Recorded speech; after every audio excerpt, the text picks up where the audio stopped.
On veut tous que nos œuvres soient acceptées auprès d'Allah subhanahu wa ta'ala, mais quels sont les critères, les paramètres qui vont faire qu'Allah accepte une œuvre ou ne l'accepte pas? Bien, sache qu'il y a deux paramètres, deux critères. Le premier, c'est que l'œuvre doit être vouée à Allah subhanahu wa ta'ala lui seul. Donc une personne, quand elle fait par exemple la prière ou le jeûne, elle doit le faire pour Allah seul.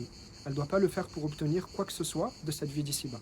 Et le deuxième critère, c'est que cet acte soit fait en conformité avec la religion d'Allah subhanahu wa ta'ala que nous a transmis son messager Muhammad sallallahu alayhi wa sallam. Donc par exemple une personne qui va braquer une banque ou voler de l'argent pour nourrir des pauvres ou construire une mosquée, on va dire ton acte n'est pas accepté. Même si tu l'as fait sincèrement pour Allah, avec une bonne intention, en voulant faire du bien, ton acte n'est pas accepté.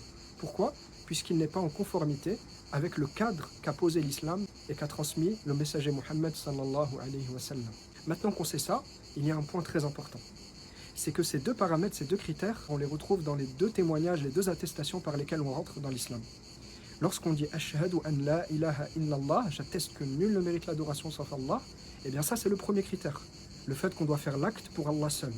Et quand on dit « Ashhadu anna Muhammadan Rasulullah », là c'est le deuxième critère, c'est le fait de suivre la sunna du prophète sallallahu alayhi wa sallam, d'être en accord avec la sunna, et c'est ce qu'on retrouve dans cette deuxième attestation.